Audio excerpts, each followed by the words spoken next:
It's not wanting to start from first slide. Why not?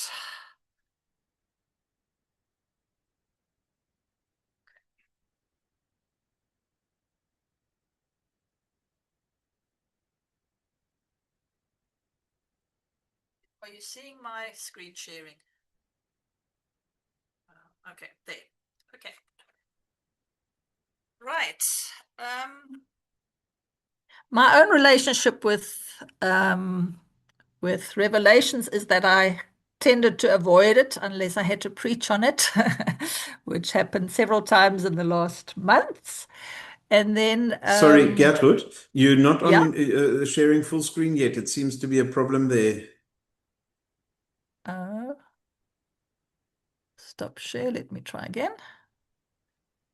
Um, share.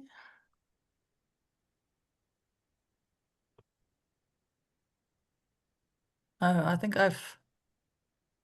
There we is go. it working now? Now it's working. How it should. You Perfect. got it. Yeah. Okay. Let me just see whether I can actually move it now. Okay, yeah. Okay. Okay. Yeah, me and technology. Okay. I tended to avoid Revelations unless I had to preach on it, and I did read it, but yeah, I also found it very, very hard to relate to. It's still not my favorite text, even though I love chapter 21, and we have our wonderful watchword for the year from this particular beautiful text. And he that sat upon the throne said, Behold, I make all things new. And he said unto me, Write, for these words are true and faithful.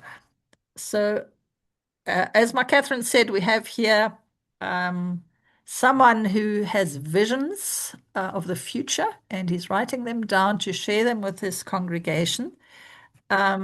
And Um, and we need to understand them correctly so as not to misuse it. It is a book which has probably the book in the Bible which has been most misused and most misunderstood, um, but which has also, particularly for people in difficult times, has inspired people and has lifted up people throughout church history. So, but I think the misuse today is reaching epidemic proportions, and it's always been in times of great change, is when most people, many people turn to Revelations to try and make sense of this strange thing that's happening to us, and they're finding things in the Revelations that sort of gel with what they are experiencing. So at the moment, if you search the internet, you can find all kinds of things, but a lot of them are obviously are now linked with Iran. Is Iran the Antichrist? Who is the Antichrist? And then I think even more crucial, should Christians fight the Antichrist to bring closer the second coming of Christ? And there are definitely Christian movements and Christian directions that say the Christ will only come back when the Antichrist has been defeated, and God is going to use us and whatever army we happen to be part of, and however we define the Antichrist. So, yeah, the direction, if when we've driven all the Muslims from the Holy Land, then Christ will come again. So, and we can see all these signs of the end times, floods and droughts and all, and disease and all of that. We see it all in Revelations. So means we are now living in the end times. And then people try to calculate from the images in Revelations, when is this end time going to come? And throughout church history, people have tried to do that, calculate, and then they've known, yeah, this is now the time, but they've always, always been wrong. And I think they are going to be wrong again if they do it. So Definitely no.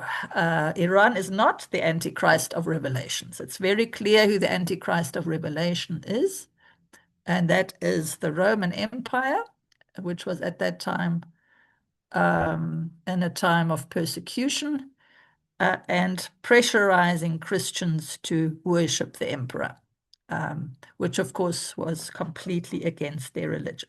So it's the images in Revelations are all taken from this reality, and they are all aimed at people living with this kind of threat. Um, and you could say throughout history, and I think also now, there are people who behave in similar ways to what the Roman emperors did at that time. And so it's quite legitimate to say, to give those warnings from Revelations to the people who are doing that and say, you are now behaving in ways that are similar to the Antichrist in Revelations. But that's very different from saying, okay, we've read in the Bible that Iran or whoever is the Antichrist. Luther also did it. He said the Pope was the Antichrist. But I think he was critical enough to know that that exactly was what he was doing. He was saying the Pope was leading people astray and whatever. But he never absolutely equated the Antichrist with the Pope and said, well, that means that this is going to happen and that's going to happen and then the world is going to end. But we know that today and throughout history, people have acted in similar ways to what the Roman Empire did. And I think this picture on my slide shows that he was portraying himself as a god and wanting to be worshipped as a god. Not all of them in the same way, but in the time that Revelations was written, this was getting more and more acute. And obviously, that was a threat to the Christians in their social setting. And yeah, the question, are we going to stay true to our faith? And in this way, it was very similar to and parallels with the Old Testament times when the question was, do we hang on to our faith or do we assimilate with the culture around us? Okay, that said, what do we say about this book to understand it better? Um, yeah, just to say, throughout history, like the Crusades was one of those, and I think the Crusades, where people believed, we are now going to the Holy Land, we are driving out the Muslims, and then Christ will come again. And I think a lot of those images are now influencing people again. Okay. In Vanderbilt Park, they asked me to do a series of Bible studies on Revelation. And so for the first time, I sort of really dug into it. And that was at the end of last year.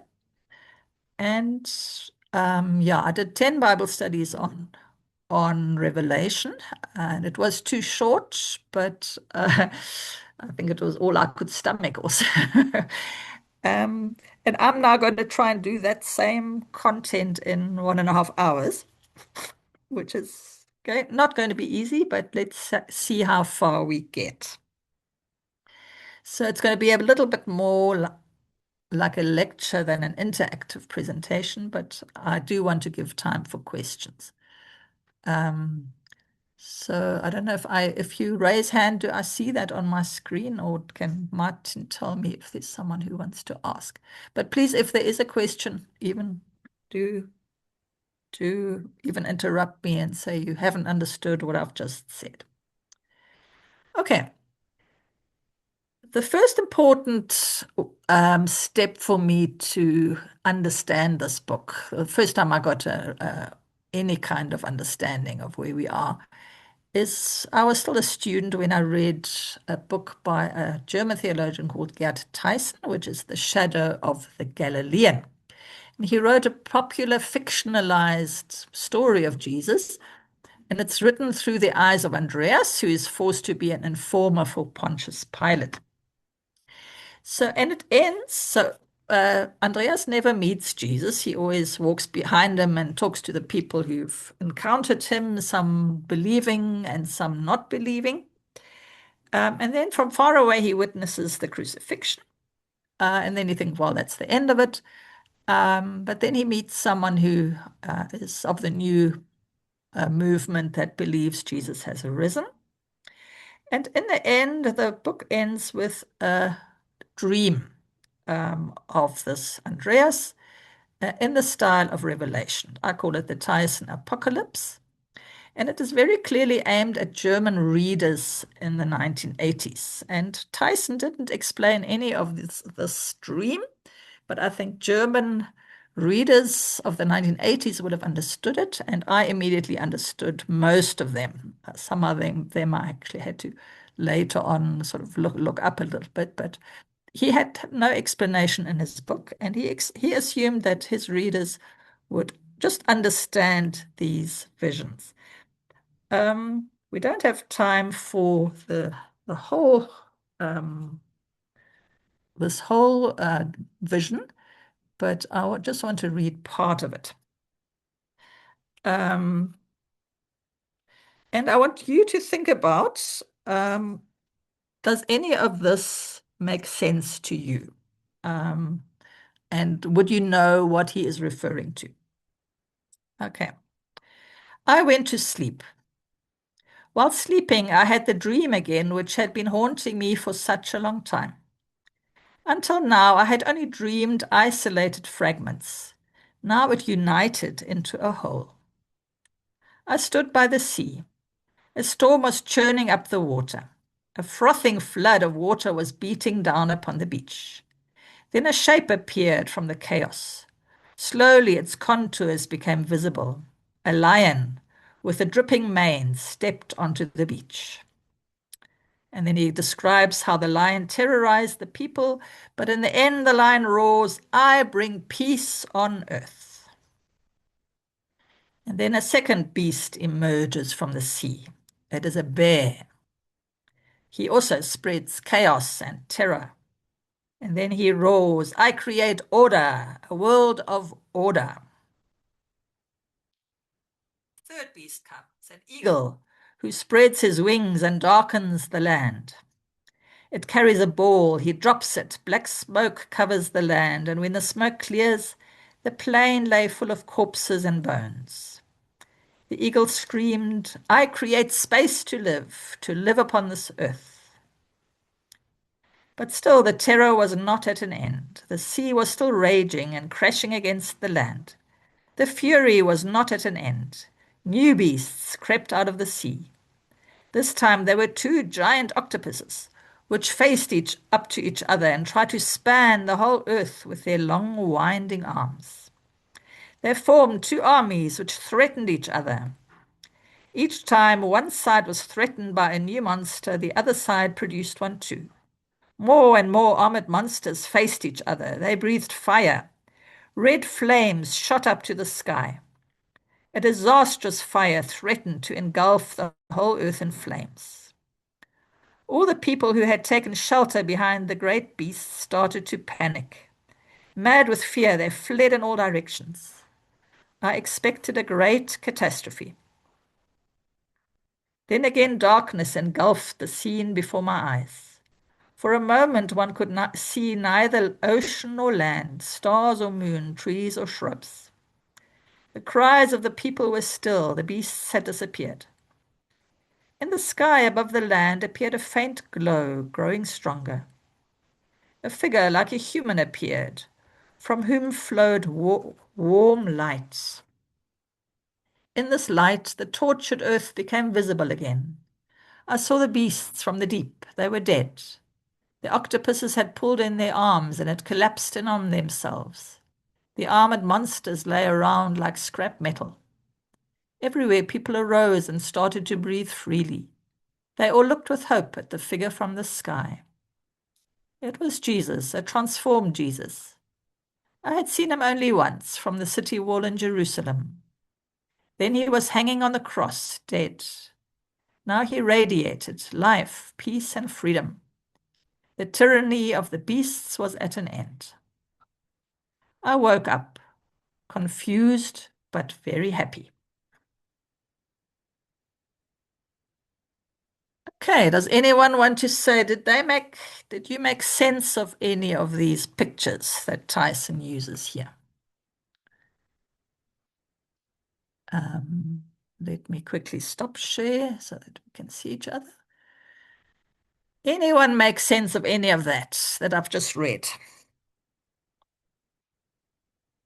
David, unmute yourself, please. Please unmute.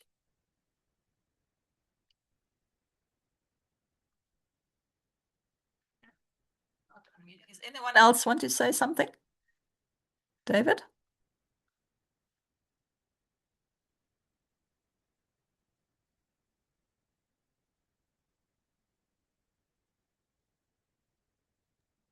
Oh, sorry again. Technology Yeah. failed me again. Didn't unmute. Good morning to everybody, our both pastors and all the colleagues. Okay. This what you are saying there is just straight down to sort of revelation. As you've said before, it's such a controversial book.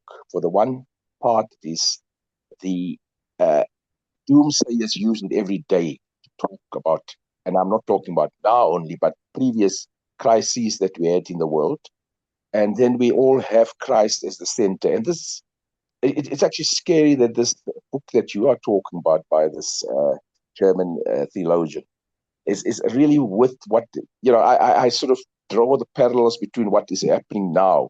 And in those beings that come from, I see the world, uh, what I would call the forces of the world.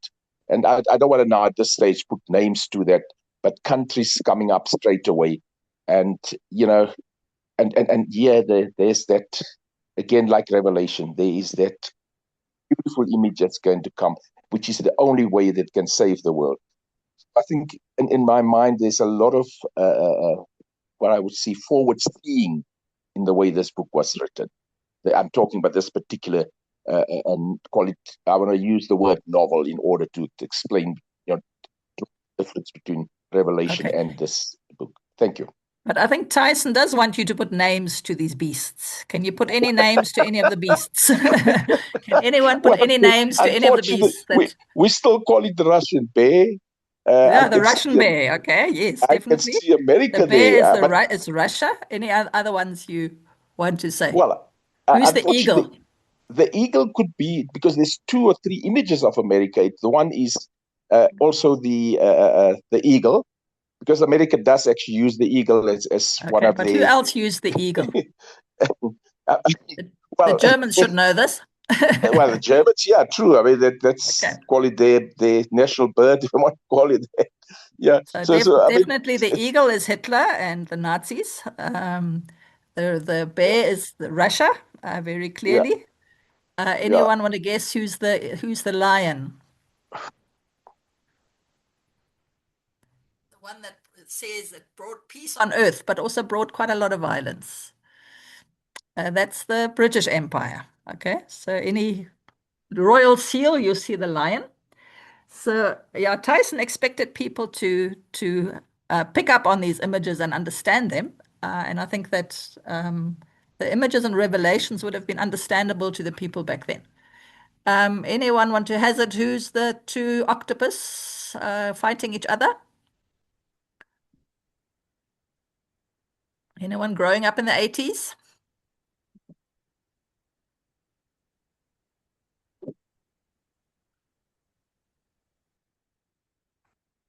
Who grew up in the 80s? Just unmute and shout out. Anyone have two major big beasts lining up and threatening each other? Yeah. For me, growing up in the 80s, this absolutely captured the feeling of the Cold War. Obviously, Soviet Union and America facing each other and getting their allies all over the world, and most of them were sort of as monstrous as each other.